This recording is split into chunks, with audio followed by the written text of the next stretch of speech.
Di balik sejarah panjang kedokteran dunia, terdapat satu nama yang sempat terlupakan, namun pengaruhnya begitu besar. Ia bukan berasal dari Eropa, bukan pula dari zaman modern. Ia lahir di jantung peradaban Islam abad ke-13. Namanya adalah Ibnu Al-Nafis. Dia seorang dokter, ilmuwan, pemikir, dan pelopor yang mengubah wajah kedokteran selamanya. Ibnu Al-Nafis lahir pada tahun 1213 Masehi di Damaskus, Suriah, sebuah kota yang saat itu merupakan salah satu pusat ilmu pengetahuan dunia. Sejak muda, ia menunjukkan kecintaan luar biasa pada ilmu dan logika. Ia menempuh pendidikan di Bimaristan Duri, rumah sakit sekaligus lembaga pendidikan kedokteran ternama. Di sanalah ia mempelajari ilmu anatomi, fisiologi, dan pengobatan berdasarkan karya para pendahulu seperti Galen dan Ibnu Sina. Ia mengamati ulang, menguji kembali, dan berani meragukan teori yang sudah mapan. Namun Ibnu Al-Nafis tidak hanya mempelajari. Puncak kejeniusannya terwujud dalam karya berjudul Syarh Tasrih Al-Kanun, komentar kritis terhadap Al-Kanun fi Al-Tib, karya medis monumental dari Ibnu Sina. Darah mengalir dari bilik kanan ke paru-paru melalui arteri pulmonalis, lalu kembali ke bilik kiri melalui vena pulmonalis.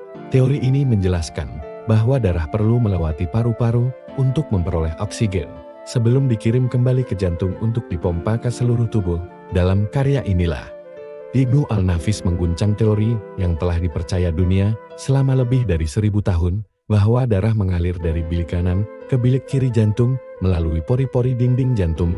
Ibnu Al-Nafis menyatakan, darah tidak mengalir dari satu bilik ke bilik lainnya melalui dinding jantung, karena dinding itu solid dan tidak memiliki pori. Setelah masa mudanya di Damaskus, Ibnu Al-Nafis pindah ke Kairo, Mesir. Di sana, ia menjadi kepala dokter di Rumah Sakit Al-Mansuri, di salah satu rumah sakit terbesar pada masanya. Penjelasan inilah yang hari ini dikenal sebagai sirkulasi paru-paru pulmonary circulation. Ia menghasilkan lebih dari 80 karya ilmiah, sebagian besar dalam bidang kedokteran, logika, filsafat, dan hukum Islam. Dalam kisah ini, ia membayangkan seorang tokoh yang bangkit dari kematian dan menjelajah dunia demi menjawab pertanyaan-pertanyaan besar tentang kehidupan, jiwa, dan keberadaan Tuhan. Penemuan ini merevolusi pemahaman tentang sistem peredaran darah. Lebih dari 3 abad setelah Ibnu Al-Nafis menuliskannya, seorang ilmuwan Inggris bernama William Harvey dikenal luas karena menjelaskan sistem sirkulasi darah secara lengkap.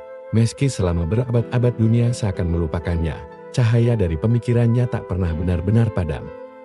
Namun kini dunia mengetahui Ibnu Al-Nafislah yang lebih dahulu membuka pintunya, seorang ilmuwan yang tak takut mengkritik dogma, tak segan menantang teori kuno, dan tak pernah berhenti bertanya, apa yang sebenarnya terjadi dalam tubuh manusia. Dan hari ini, dunia modern akhirnya mengakui Ibnu Al-Nafis adalah pelopor sejati dalam dunia kedokteran. Di balik kesibukannya sebagai tabib, ia tetap aktif menulis, mengajar, dan berpikir kritis. Salah satu karyanya yang paling unik adalah Al-Risalah Al-Kamiliyah fi Al-Sirah Al-Nabawiyah, yang oleh sebagian sejarawan dianggap sebagai novel fiksi ilmiah pertama di dunia.